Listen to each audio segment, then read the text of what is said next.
Welcome to Bind EduTech, and this is a continued class in which we are discussing some important question answers from the chapter Should Wizard Hit Mommy?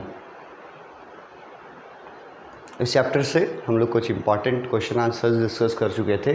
Previous video में question number 7 मैंने discuss किया था, answer भी discuss किया था, और मैंने इसको एक स्पेशल कैटेगरी में रखा है, डबल अंडरलाइनिंग किया है, मतलब कि इसको थोड़ा ज़्यादा फोकस्ड रखना।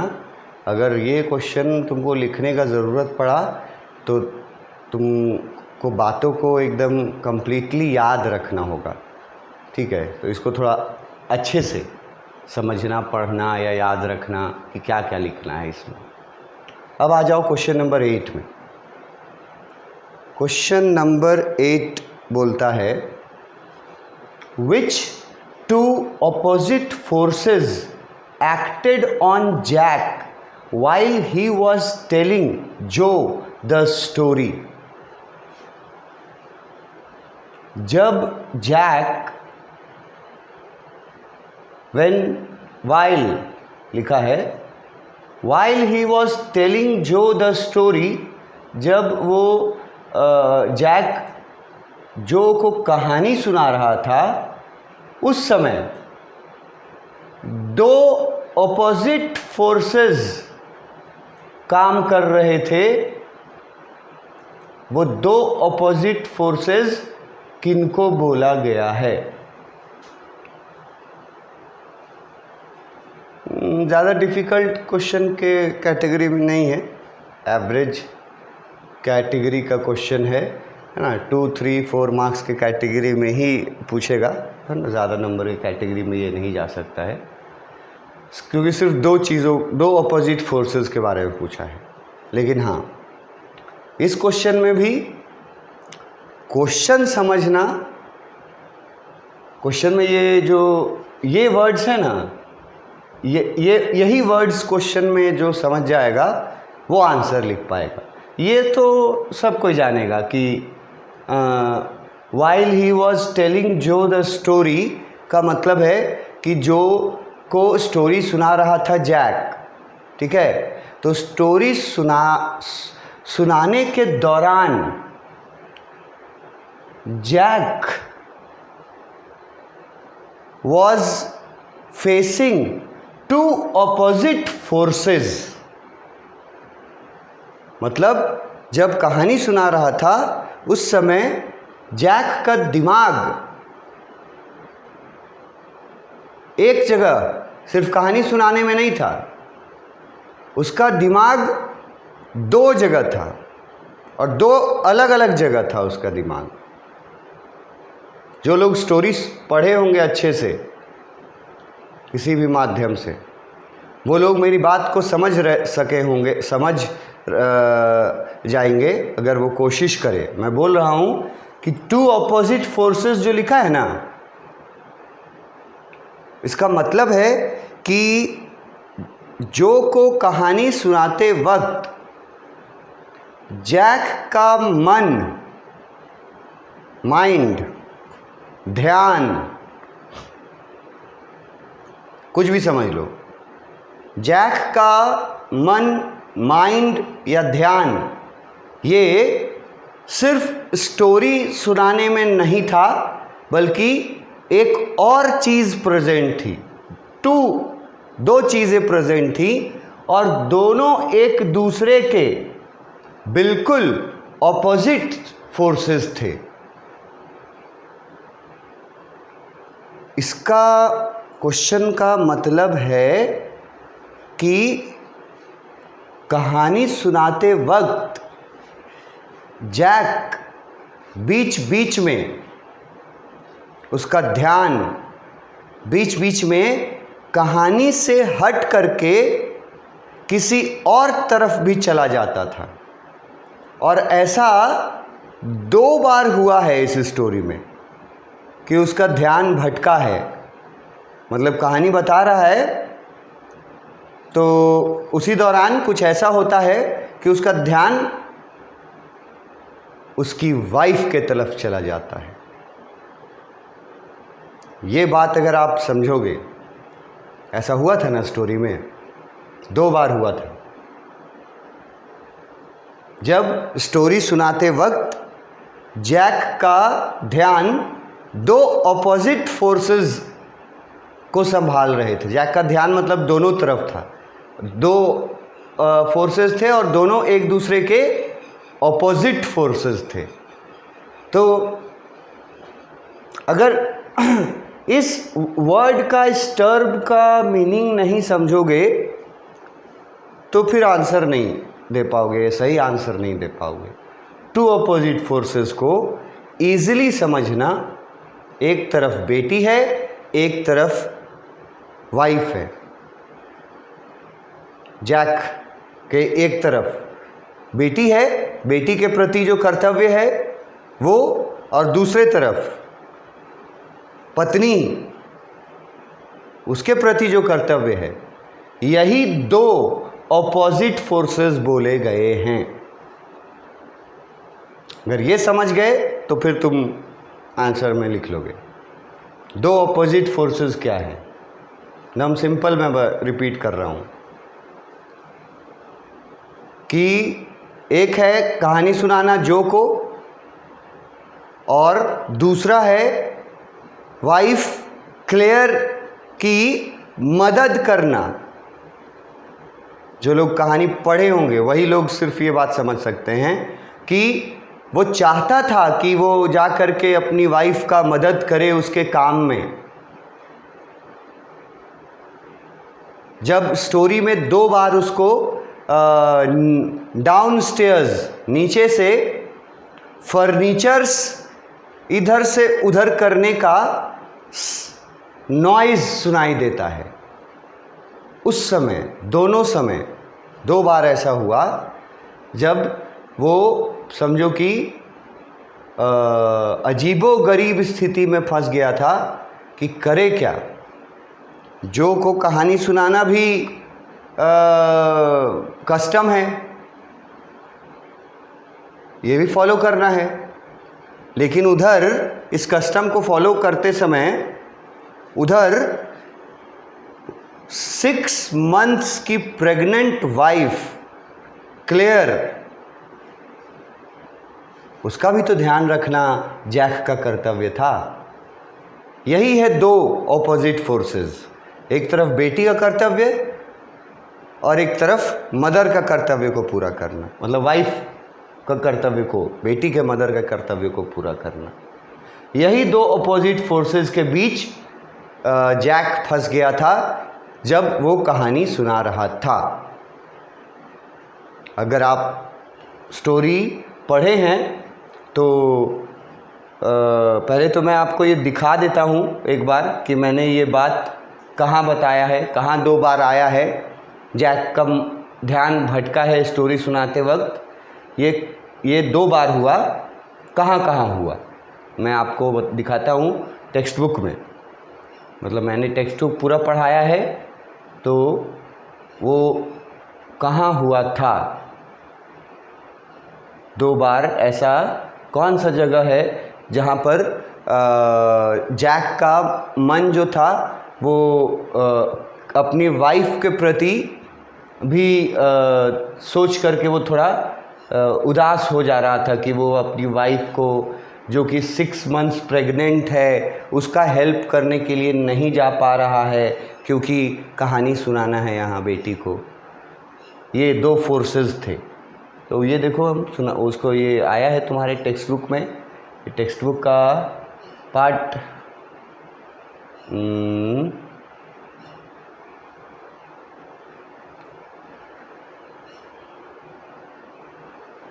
ये आया था टेक्स्ट बुक में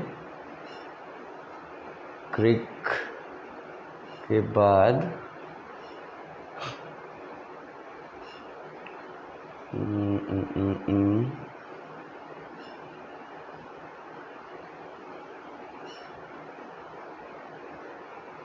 इसके पहले भी एक बार आ चुका था स्टोरी में, टेक्स्ट बुक में ही आया था इसके पहले। हाँ देखो यहाँ ये टेक्स्ट बुक का पार्ट है, ये एक्सप्लेनेशन इसके पहले वाले का है। तो मैंने ये पढ़ाया अपने वीडियो लेक्चर में, जो एक्सप्लेनेशन लेक्चर जिसको मैं बोल रहा हूँ वो मैंने पढ़ाया। तो उस समय जब ये आया होगा तो ये बात जो लोग पढ़ा होगा, सुना होगा, समझा होगा, वो लोग ही समझ पाएगा ना। लिखा हुआ है but downstairs a chair scraped, मतलब noise of a moving chair. नीचे से एक चेयर के मूव करने का साउंड सुनाई देता है, डाउन स्टेयर्स, नीचे।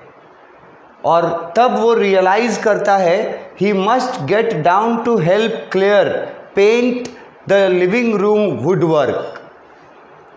पहला टाइम ये था, और ये टाइम इस समय था जब वो जो को कहानी सुनाना शुरू किया था। और ये वाला मतलब जो आगे सुनने के लिए बहुत उतावली हो रही थी। She became eager to listen and Jack did not want to hurry. Jack को मज़ा आ रहा था कि जो को थोड़ा इंटरेस्ट आ रहा है, तो जैक उसका मज़ा ले रहा था थोड़ा, और कोई वो जल्दबाजी नहीं दिखा रहा था। उस समय पहला आवाज़ सुनाई दिया डाउन स्टेयर्स। किस चीज़ का आवाज़? चेयर का मूवमेंट का आवाज़।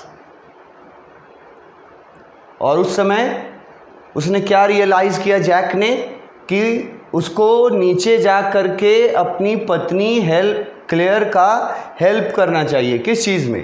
पेंट करने में। किस चीज़ का पेंट? किस रूम में? लिविंग रूम में वुड वर्क का पेंट करने में। वुड वर्क मतलब फर्नीचर्स। ये आया एक बार कहानी सुनाते वक्त ही, ये साउंड आया था तो उसका फोकस उधर गया था, लेकिन देखो फिर वापस कहानी पे आ गया था, वापस स्टोरी पे आ गया था। ठीक है, उसके बाद एक बार और स्टोरी में एक बार और उसको ऐसा ही आवाज़ सुनाई देता है, और कुछ हैवी आवाज़, मतलब हैवी फर्नीचर इधर से उधर करने का आवाज़ सुनाई देता है। वो मैं आपको कोशिश करता हूँ यहाँ दिखे अगर।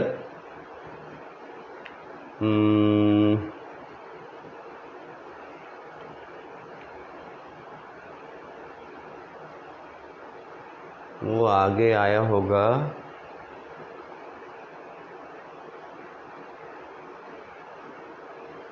देखो एक ये इम्पोर्टेंट बहुत ज़रूरी था ना कि उसका वाइफ का जो स्माइल था वैसा ही स्माइल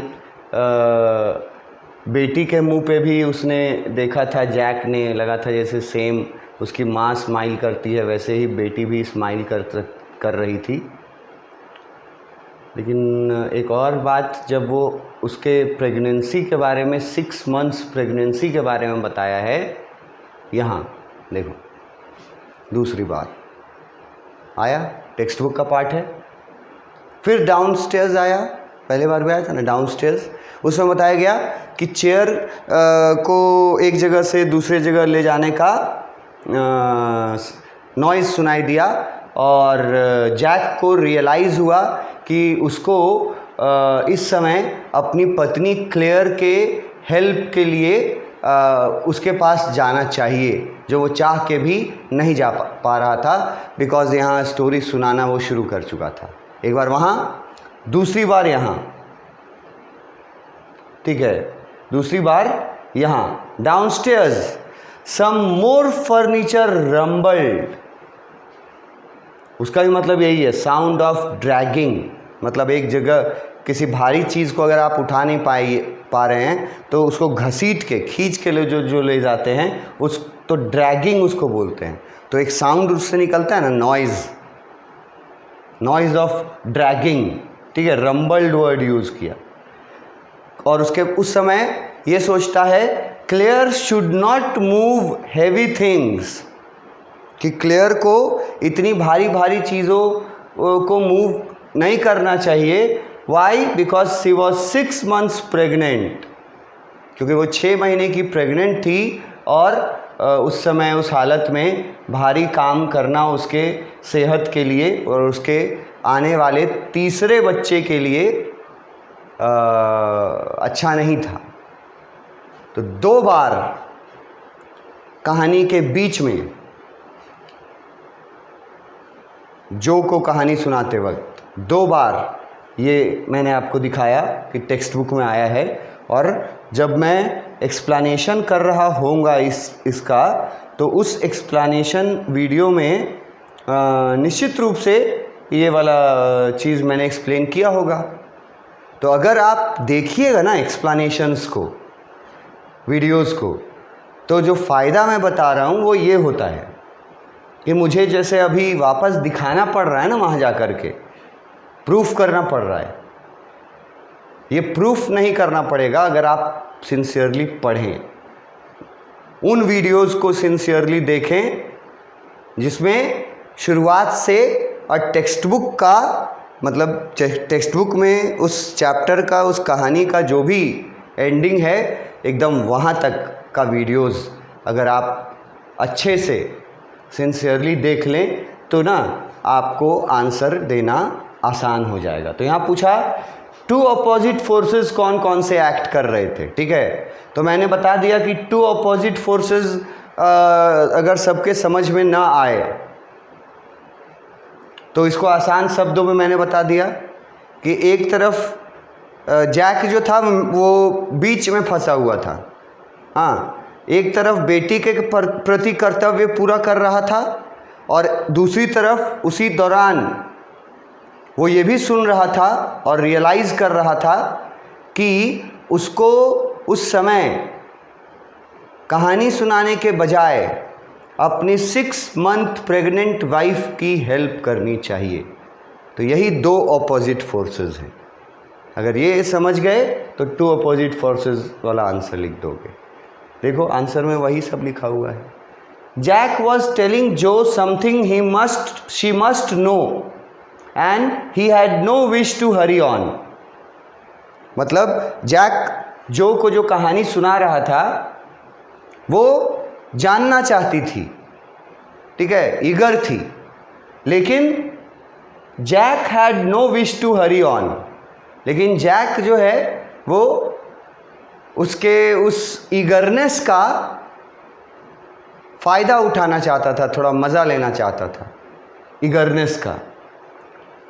ये एक तरफ था बेटी को कहानी सुनाते वक्त। दूसरी तरफ on the other hand he heard a chair scraping, यही बात वहाँ लिखा हुआ था, he heard a chair scraping. तो उसने रियलाइज़ किया कि उसको जा कर के हेल्प करना चाहिए अपनी प्रेग्नेंट वाइफ क्लेयर का, क्या करने में, पेंट करने में। किस चीज़ को, फर्नीचर को। बस यहाँ 6 मंथ प्रेगनेंसी वाला बात नहीं है और हैवी चीज़ें नहीं उठानी चाहिए इस अवस्था में।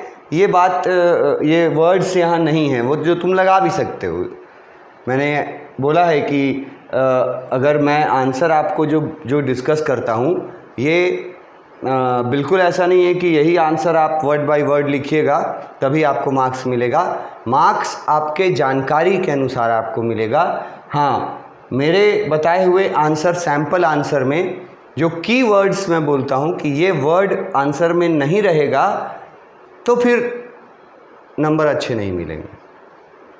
सेंटेंस अपने अनुसार, अपने कैपेबिलिटी के अनुसार बनाओगे, ठीक है।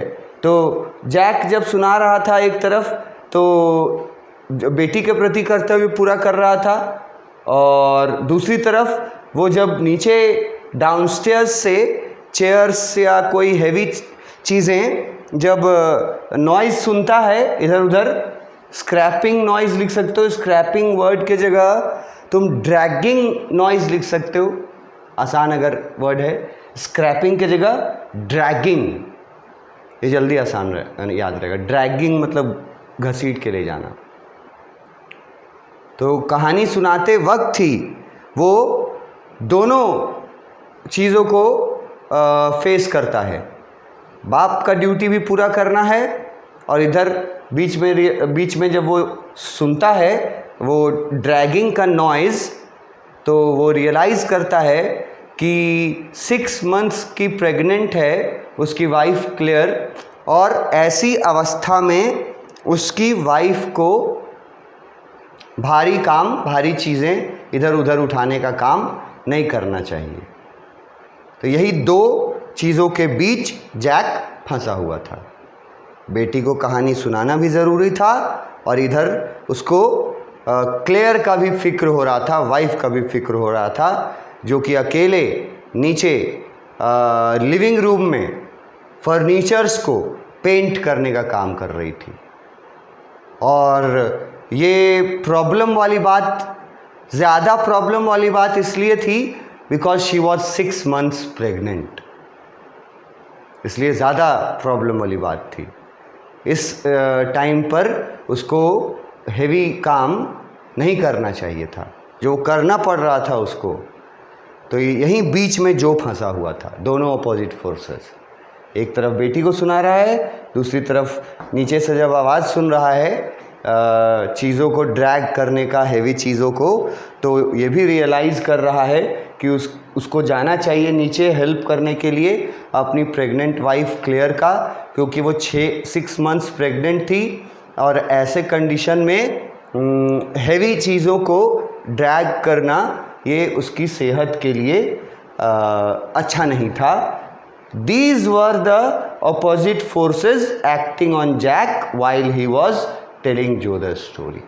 यही दो अपोजिट फोर्सेस एक्ट कर रहे थे जैक के ऊपर जब वो कहानी सुना रहा था जो को। तो अपोजिट फोर्सेस वर्ड जो है ना, ये सिर्फ समझना है, मतलब एक कन्फ्यूज़न में पड़ना, मजबूरी में पड़ना, एक ऐसा समय, ऐसा परिस्थिति कि क्या करें, ये भी ज़रूरी है, ये भी ज़रूरी है। वैसा अवस्था में जैक पड़ा था जो भी मैंने दिखाया, और वैसा अवस्था में वो तब पड़ा था 2 बार, जब 2 बार उसको आवाज़ सुनाई पड़ा था नीचे से ड्रैगिंग का, तब कि नीचे क्लियर वाइफ प्रेग्नेंट 6 months अकेले काम कर रही है। तो ये दोनों अपोजिट चीज़ें थीं जिनका सामना जैक को करना पड़ रहा था वाइल टेलिंग द स्टोरी। तो ये 2, 3 marks, 4 marks की कैटेगरी तक आ सकता है, लेकिन 2 अपोजिट फोर्सेस को अगर नहीं समझ पाइएगा तो फिर नहीं लिख पाइएगा। ये इसको जो समझ गया कि एक तरफ बेटी है ना, कस्टम, और दूसरा तरफ 6 month प्रेग्नेंट वाइफ, और बेचारा जिसकी मदद नहीं कर पा रहा था एक ड्यूटी फॉलो करने के चक्कर में। तो यही 2 अपोजिट फोर्सेस काम कर रहे थे एक साथ जब जो को सुना रहा था वो कहानी। तो ये क्वेश्चन हम लोग यहाँ तक रहने देते हैं। ये क्वेश्चन, इस क्वेश्चन में मैंने जैसे कहा 2 अपोजिट फोर्सेस, ये फोकस रखना, ये समझ जाओगे तो लिख दोगे अगर कहानी पढ़ा हुआ रहेगा तो। इसके आगे हम लोग और कुछ क्वेश्चंस डिस्कस करेंगे नेक्स्ट क्लास में। Thank you.